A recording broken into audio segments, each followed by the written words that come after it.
오늘 우리는 마가복음 10장 17절에서 22절의 말씀을 통해서 영생의 길이라는 주제에 대해서 살펴보고자 합니다. 지난 시간에도 말씀드렸듯이 오늘 본문의 앞선 13절에서 16절의 말씀, 그리고 뒤 이어 나오는 23절에서 31절의 말씀, 이 세 본문은 그 주제를 이끌어가는 인물들, 어린아이, 부자, 베드로, 이렇게 각각이 달라서, 그 인물들이 달라서 독립된 단락으로 볼 수 있다라고 하였습니다. 그럼에도 불구하고 이 세 본문을 한 단락으로 볼 수 있는 이유는 이 세 단락, 세 본문의 각각 주제로 나오고 있는 하나님 나라 또는 영생에 들어감, 이 주제, 그리고 또 이 세 본문에 이 제자들이 직간접적으로 관여하고 있다라는 그런 제자도 주제를 통해서 크게 한 단락으로도 볼 수 있다라고 말씀드렸죠. 오늘 우리가 보게 되는 10장 17절에서 22절의 말씀은 재물이 많은 사람, 부자라고 할 수 있겠죠. 이 재물이 많은 사람, 부자와의 대화인데, 이 질문자가 등장하는 17절의 말씀, 그리고 예수님께서 응답하시는 18절에서 19절의 말씀, 그리고 다시 한번 질문자가 응답하는 20절의 말씀과 예수님이 다시 응답하시는 21절, 그리고 마지막에 질문자의 최종의 반응으로 이렇게 진행되는 것을 우리가 보게 될 것입니다. 우리 함께 마가복음 10장 17절의 말씀을 읽어보겠습니다. 예수께서 길에 나아가실새 한 사람이 달려와서 꿇어 앉아 묻자오되 선한 선생님이여 내가 무엇을 하여야 영생을 얻으리이까? 예수님께서 길을 가실 때 어떤 사람이 영생의 길에 관해서 질문하죠. 마가복음이 주목하고 있는 길에서 일어나는 길에 관한 질문입니다. 그 길은 고난과 죽음이 기다리고 있는 예루살렘으로 향하는 길이기 때문에 이 질문자가 먼저 예수님께 찾아왔고 그것도 무릎을 꿇어서 앉았다라는 것, 이것은 이 질문자, 재물이 많은 사람이 예수님과 함께 이 길을 갈 가능성을 가진 잠재적인 제자라는 그러한 기대를 품게 합니다. 이 사람이 달려와서 예수님 앞에 무릎을 꿇고 질문하였죠. 마가복음에서 예수님 앞에 무릎을 꿇거나 엎드리는 사람, 그 사람은 주로 병든 사람, 병자나 혹은 병든 자의 가족, 그리고 귀신들이었다라는 것을 우리가 기억한다라면은 지금 이 시간 이 질문자가 무릎을 꿇은 모습은 참으로 이례적이다라고 말할 수 있을 것 같습니다. 이러한 행위를 바라보면은 이 사람이 예수님을 얼마나 존경하였는지, 또 그가 얼마나 영생을 얻는 길을 알기를 원했는지, 그것을 우리가 보게 되는 것이죠. 이 사람이 예수님을 선한 선생님이라고 부릅니다. 이것은 예수님을 얼마나 존경했는지를 다시 한번 보여주는 것이죠. 영생의 길에 관한 그 가르침, 그 누구의 가르침보다도 예수의 가르침을 듣고 싶었기 때문에 달려와서 공손하게 예를 갖추어서 질문하였을 것입니다. 그 질문은 이것이죠. 내가 무엇을 하여야 영생을 얻으리이까? 여기서 영생이 무엇입니까? 영생, 마가복음 9장 43절에서 우리가 지난번에 살펴본 그 43절 본문에서 영생이 지옥과 대조되죠. 그런데 뒤 이어 나오는 47절에서 지옥과 대조된 것이 하나님 나라이니까 영생은 하나님 나라의 동의어이라고 우리가 추측할 수 있습니다. 그렇다면 영생을 얻는다라는 표현은 무슨 뜻일까? 이전에 살펴보았던 10장 14절에서 15절의 말씀은 하나님 나라를 소유한다라는 표현과 하나님 나라에 들어간다라는 표현이 동일한 의미를 가짐을 보여줬습니다. 그러니까 영생이 하나님 나라와 동의어라고 한다라면은 영생을 얻는다라는 표현은 영생에 들어간다라는 표현과 같은 뜻일 것이고, 이것은 하나님 나라에 들어간다라는 표현이 되는 것이죠. 또한 뒤 이어 나오는 마가복음 10장 25절에서 26절의 말씀은 하나님 나라에 들어가다라는 이 표현이 구원을 얻는다라는 표현과 같은 뜻임을 보여줍니다. 그리고 10장 30절의 말씀은 이 영생이 내세와 관계에 있는 것을 분명히 보여주죠. 한 사람이 달려와서 예수님 앞에 무릎을 꿇고 영생의 길에 관해 질문하지만 이것은 단지 이 현세에서 지금 세상에서 얼마나 행복하게 사느냐의 문제가 아닙니다. 이것은 내세의 구원에 관한 문제이죠. 그러한 궁극적인 구원을 얻기 위해서 이 땅에서 현세에서 어떻게 살아가야 하는가를 묻는 질문에 내세에서의 구원을 위하여서 현세에서의 불편함을 어느 정도 감수할 수 있는가, 그러한 각오가 되어 있는가가 어느 정도 전제되어 있습니다. 질문자는 내세에서의 구원을 얻기 위해서 무엇인가 해야 한다라고 생각했습니다. 그런데 그의 의문은 구체적으로 무엇을 행해야 하는가에 관한 것이었죠. 그는 그러한 행함에 관한 해답을 예수님께서 가지고 있다라고 생각했습니다. 그래서 예수님께 질문하는 것이죠. 이러한 그의 확신이 예수님을 선한 선생님이라고 부른 데에서 드러나고 있습니다. 구원에 이르는 행위가 무엇인지에 관한 해답을 예수님께서 가지고 있다는 그 확신이 선한 선생님이라는 표현에 담겨 있죠. 그런데 예수님께서 이 표현에 관해서 문제를 제기하십니다. 우리 18절의 말씀을 함께 읽겠습니다. 예수께서 이르시되 내가 어찌하여 나를 선하다 일컫느냐 하나님 한 분 외에는 선한 이가 없느니라. 이 말씀은 예수님께서 자신의 선함을 부정한다라고 보기보다는 선한 선생님 이 표현에 담긴 전제에 의문을 가진 것으로 볼 수 있죠. 예수님께서 구원 얻기에 합당한 그런 행함을 제시하시리라라는 그 확신이 예수님과 하나님 사이에 밀접한 관련을 전제할 때만 가능한 것입니다. 질문자는 그러한 하나님과 예수님 사이에 그러한 밀접한 관련성을 전제하기에 선한 선생님이라는 표현을 사용했을 것입니다. 그런데 예수님께서 이것을 지적하시는 것이죠. 예수님은 자신이 선하다라는 그 사람의 말을 수사적인 질문으로 되받아치시죠. 내가 어찌하여 나를 선하다 일컫느냐. 수사적인 질문이라는 것은, 수사적 질문은 이미 알고 있는 그 지식을 떠올려주는 장치입니다. 그래서 예수님께서 떠올려주시는 그 정보는 이어지는 그 말씀이 알려주고 있듯이, 말하고 있듯이 선하신 분은 오직 하나님 한 분임을 그 사실을 이야기하는 것이죠. 선함이라는 것은 하나님과 관련된 것입니다. 특히 구원을 얻기 위하여서 어떤 행위를 하여야 하는가에 대해서는 하나님이 기준이십니다. 사람들이 자기들의 소견대로 구원을 얻기 위하여서 선행을 한다 하더라도 그것이 하나님께서 원하시는 행함이 아니라면은 아무런 소용이 없죠.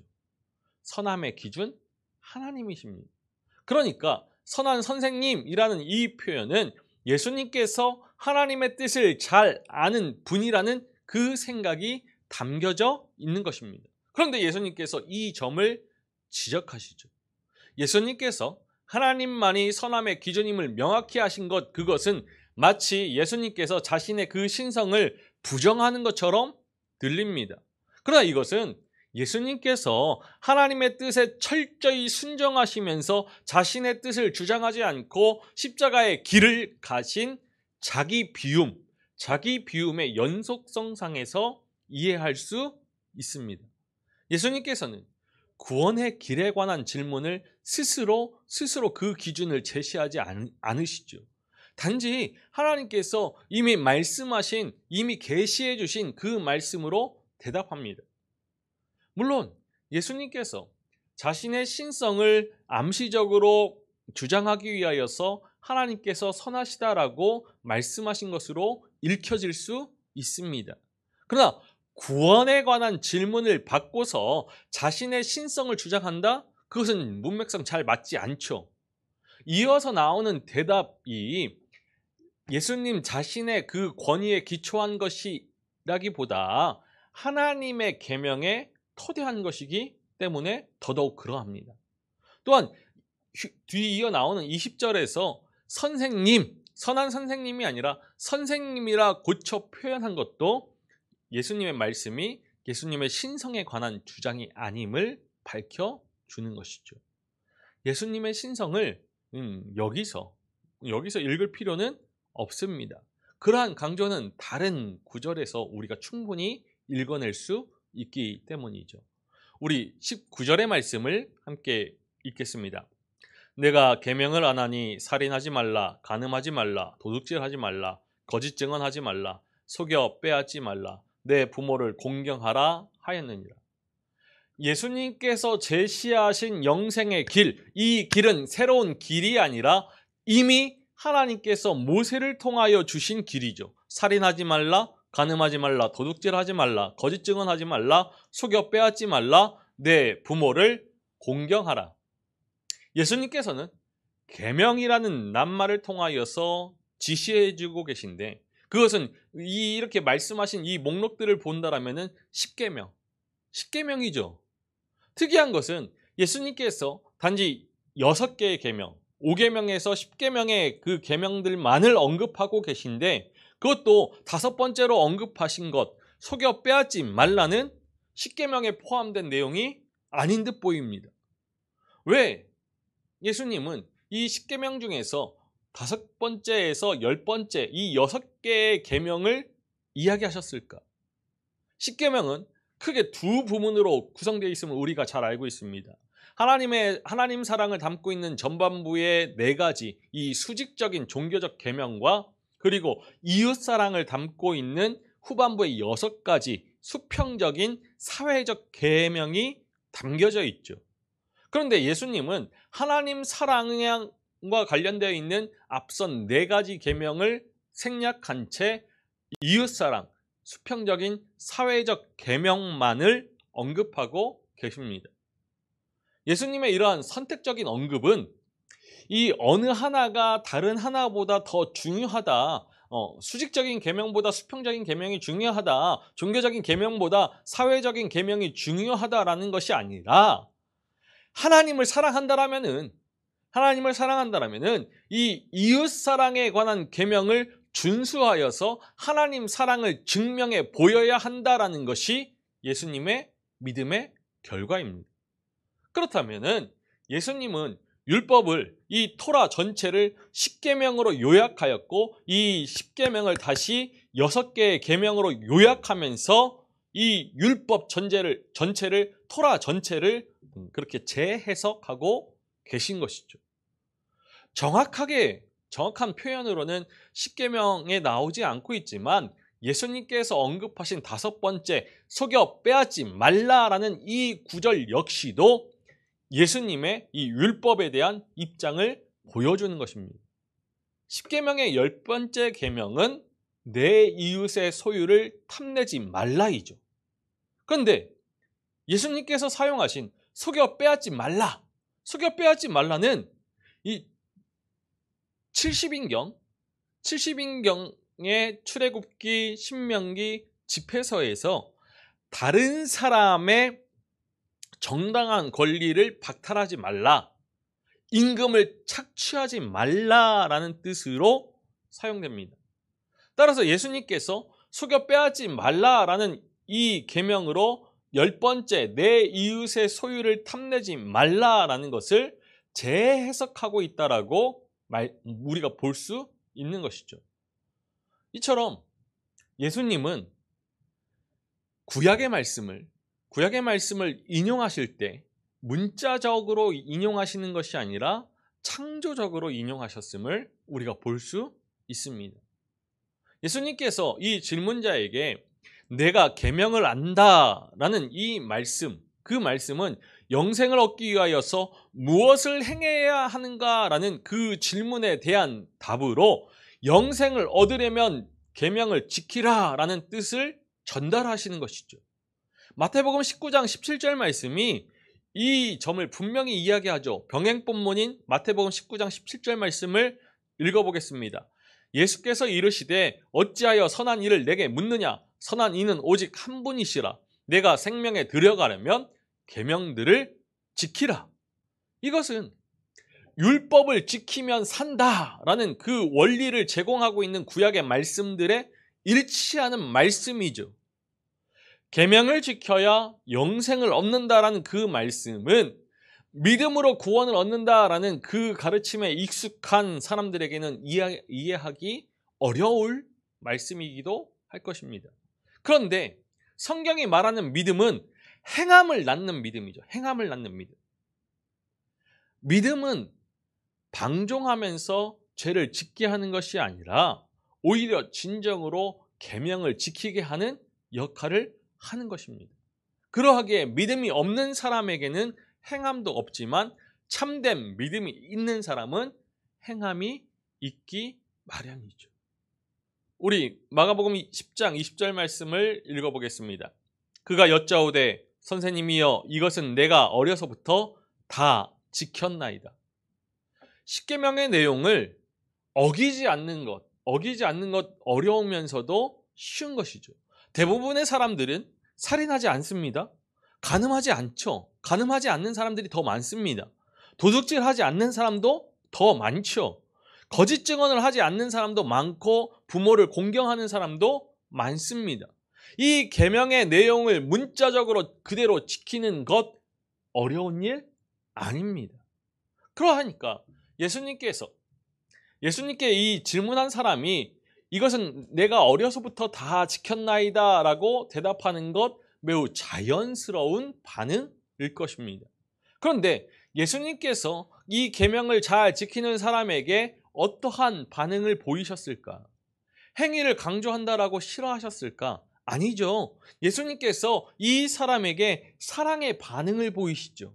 우리 21절의 말씀을 읽어보겠습니다. 예수께서 그를 보시고 사랑하사 이르시되 내게 아직도 한 가지 부족한 것이 있으니 가서 내게 있는 것을 다 팔아 가난한 자들에게 주라. 그리하면 하늘에서 보화가 내게 있으리라. 그리고 와서 나를 따르라 하시니. 예수님의 반응은 그 사람에게 아직 부족한 점이 있더라도 사랑하사 사랑의 반응을 보이시는 것이었습니다.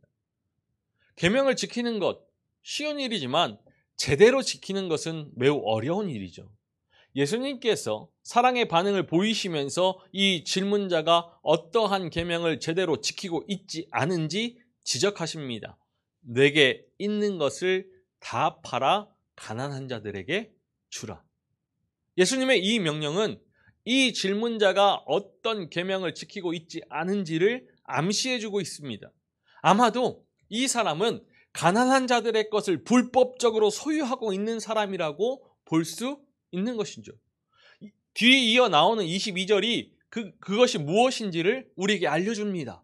우리 22절의 말씀을 읽어보겠습니다. 그 사람은 재물이 많은 거로 이 말씀으로 인하여 슬픈 기색을 띠고 근심하며 가니라. 이 22절 말씀에서 말하고 있는 재물은 헬라어로 끄테마라고 하는데 토지를 가리킵니다.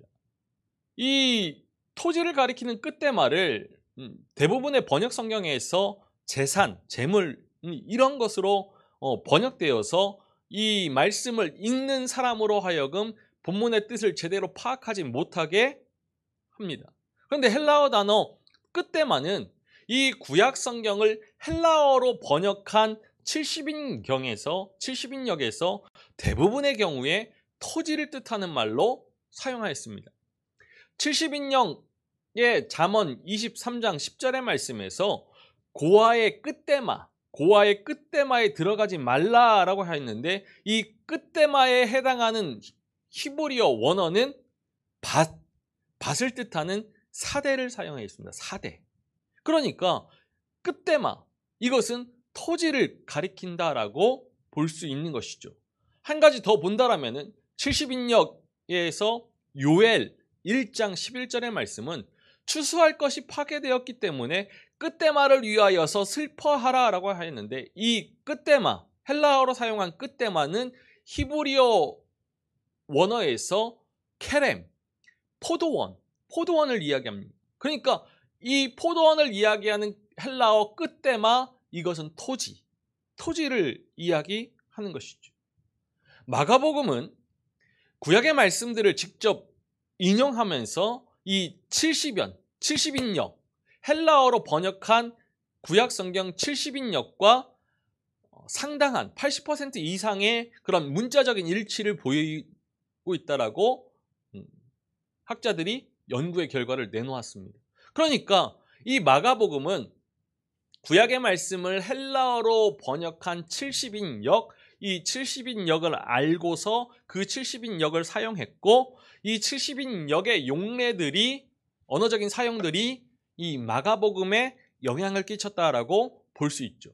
그러니까 마가복음이 이 끝대마라는 단어를 22절 말씀에서 사용하였을 때 70인역에서처럼 토지로 사용하는 그러한 용례를 가진다라고 우리가 볼 수 있는 것이죠. 이러한 예는 마가복음에서와 같이 이 끝대마를 토지로 사용하는 예는 사도행전에서도 보여집니다. 사도행전의 용례에서도 끝대마가 토지를 가리키고 있는 것이죠. 사도행전 2장 45절의 말씀은 제자들이 소유와 재산을 팔았다라고 하는데, 이 소유, 끝대마가 아마도 토지를 뜻하는 것을 뒤 이어 나오는 4장 34절과 35절의 말씀을 통해서 우리가 확인할 수 있습니다. 그리고 사도행전 5장 1절은 아나니아와 삽비라가 소유를 팔았다고, 끝대마를 팔았다라고 하는데, 이것이 토지임이 이어지는 3절의 땅값, 8절의 땅이라는 언급으로부터 우리가 알 수 있는 것이죠. 이렇듯 재물이 많은 것, 토지를 많이 가지는 것, 이것은 율법이 금하는 것입니다. 율법에 따르면 토지를 매매할 수 없죠. 다만 임대할 수 있습니다. 그리고 희년이 되면은 그 임대 기간이 끝나니까 토지를 다시 원주인에게 돌려줘야 합니다. 그런데 재물이 많았다, 토지가 많았다, 이것은 이 사람이 율법을 어기고 있었다라는 증거입니다. 이것은 단지 토지법을 어긴 것만이 아니죠. 토지를 돌려주지 않는 것, 그것은 남의 것을 빼앗아서 소유하고 있는 것이기 때문에 도둑질입니다. 이것은 십계명을 어기는 일입니다. 이 재물이 많은 사람, 이 질문자는 십계명을 잘 지키고 있다라고 생각하였지만 사실은 잘 지키지 않는 것이죠. 이것이 바로 그에게 한 가지 부족한 것이었습니다. 이 부족함을 채우려면은 그는 불법으로 소유하고 있는 이 토지를 돌려주어야 했습니다. 이 토지가 언제 누구로부터 온 것이 모른다라면은 가난한 자에게 돌려주어야 하는 것이죠. 만약 이 질문자가 재물이 많은 사람이, 토지가 많은 사람이 예수님의 그 명령에 순종할 경우에 무엇을 얻을 수 있는지 예수님이 약속하시죠. 그리하면 하늘에서 보화가 내게 있으리라. 하늘에서 보화가 내게 있으리라, 이것은 영생을 어떻게 얻을 수 있는가라는 그 질문에 답하는 이 문맥상의 흐름을 본다라면은 영생을 얻을 것이다 라고 우리가 해석할 수 있습니다. 불법으로 소유하고 있는 이 토지를 팔아서 가난한 자에게 주지 않으면은 영생을 얻을 보장이 없습니다. 율법을 준수하는 대신에 토지를 포기하고 가난한 이웃을 내 몸처럼 사랑하는 대신에 나의 유익과 평안을 택하는 자, 그 자에게 진정한 믿음이 있을 가능성은 매우 낮죠. 그러한 사람은 아마도 구원받지 못할 것이다라고 우리가 추측할 수 있습니다. 물론 구원은 하나님의 주권에 속한 것이기 때문에 우리가 확정할 수는 없습니다. 다만 그러한 사람에게는 구원의 약속이 주어지지 않았다? 이것은 분명해 보이는 것이죠.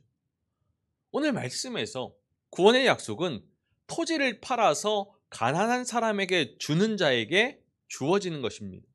그러한 사람에게 믿음이 있다라는 것, 그것은 분명 언급할 필요가 없지요. 그러한 사람은 예수님의 약속에 토대하여서 구원의 확신을 가질 수 있는 것입니다. 예수님은 이 재물이 많은 사람, 토지가 많은 사람, 이 질문자를 제자로 부르시죠.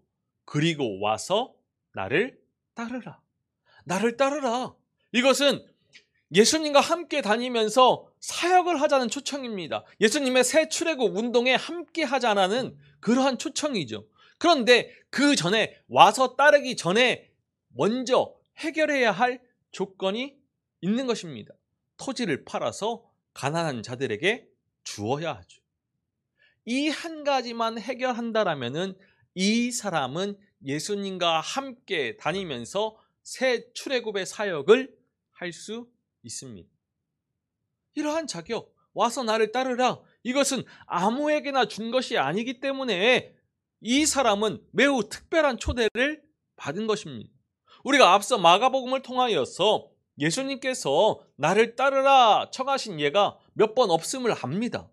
더군다나 마가복음 5장 18절 19절에서는 예수님께서 예수님 자신을 따라 다니고자 하는 그 사람의 요청을 거절하신 것도 우리가 보았습니다.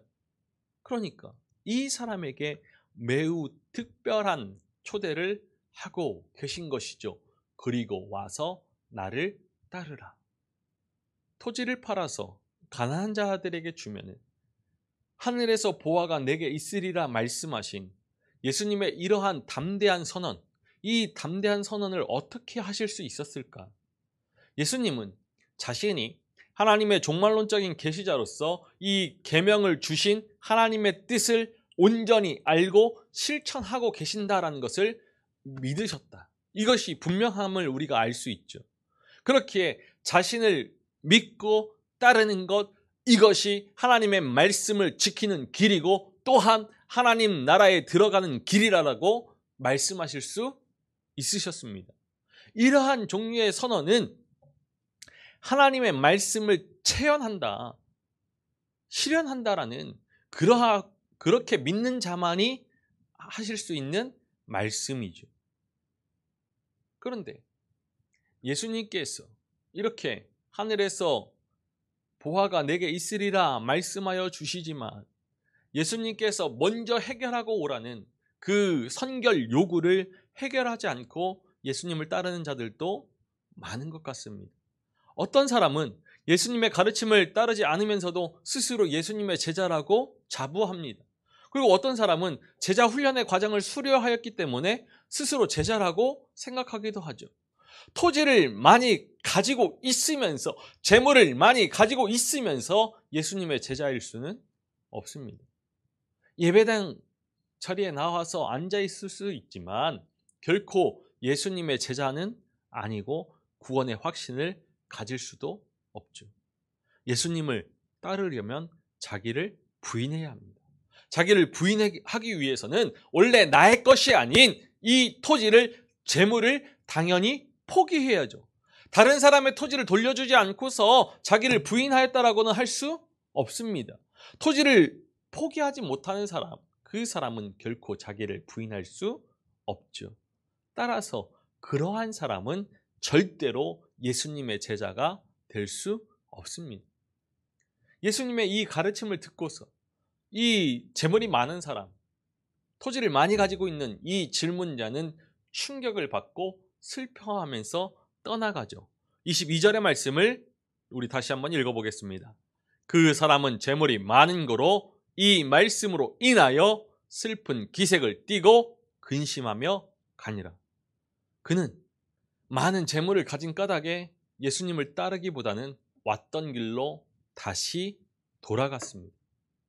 간절히 영생을 원했지만 가지고 있는 것, 토지를 포기할 수 없었죠. 이 둘 사이에서 갈등하게 되었습니다. 하지만 그에게는 토지가 더 중요했죠. 이 내세의 구원, 내세의 영생, 하나님 나라보다 현세 토지, 무엇을 놓고 저울질하느냐, 무엇을 더 중요시 여기느냐. 그러나 그는 두 가지를 다 취하고 싶었을 것입니다. 하지만 예수님께서는 이 두 가지를 다 취하는 그러한 길을 막으시죠. 그래서 이 사람은 슬퍼하였을 것입니다. 물질 문명의 평안함을 누리고자 하는 현대 기독교인들이 대개 이 사람과 같은 태도를 가지고 살아갈 것입니다. 하지만 하나님과 재물, 하나님과 세상을 동시에 겸하여 섬길 수는 없죠. 정당하지 못한 방식으로 부를 축적하는 사람, 그리고 그렇게 모인 부를 포기하지 못하는 사람, 이 사람이 바로 재물을 섬기는 사람, 세상을 섬기는 사람이죠. 재물을 섬기는 사람은, 세상을 섬기는 사람은 하나님, 오직 하나님만을 섬기는 사람이 아닙니다. 그러한 사람은 진정한 믿음이 없기 때문에 구원이 약속되지 않을 것입니다. 이 역시도 제가 확신하여서 말씀드릴 수 없죠. 구원은 하나님의 주권에 속한 것이기 때문에. 또 이 사람은 예수님의 제자의 조건을 가지고 있지 않기 때문에 제자라고 할 수도 없을 것입니다. 그러나 보이기에는 교회에 소속되어 있기 때문에 기독교인, 그리스도인이라고 불릴 수는 있습니다. 그런데 세상이 압니다. 세상은 세상과 하나님을 동시에 얻고자 하는 이러한 사람들을 가리켜서 기독교인이라고 부르기 시작했죠. 물론 이 말은 우리에게 거부감을 주지만 사실 예수님의 그 가르침을 따르지 않으면서 기독교인이라고, 그리스도인이라고 불리울 것을 기대할 수는 없는 법입니다. 예수님께서 이러한 사람들을 바라보면서 무엇라 말씀하실까요? 아마도 불법을 행하는 자들이라 라고 부르실 것 같습니다. 우리는 누구입니까? 예수님의 가르침을 따르는 제자들입니까? 예수님의 그 새 출애굽 운동에 참여하고 있는 제자들입니까? 아니면 예수 그리스도의 이름에 먹칠을 하면서 불법을 행하는 자들입니까? 오늘 우리에게 주신 이 말씀을 통하여서 우리의 믿음을 점검해야 할 것입니다. 예수 그리스도의 복음을 통하여서 새 출애굽의 백성으로 예수 그리스도의 제자로 살아간다라면은 새 출애굽의 백성다운 믿음의 삶을 살아내야 합니다. 새 출애굽은 세상을 지배하는 그런 가치, 세상적인 사고, 세상의 정신, 물질 문명에서 벗어나서 하나님 나라의 가치와 사고로, 정신으로 살아가는 것입니다. 그 삶은 하나님 사랑, 이웃 사랑으로 대표될 수 있죠.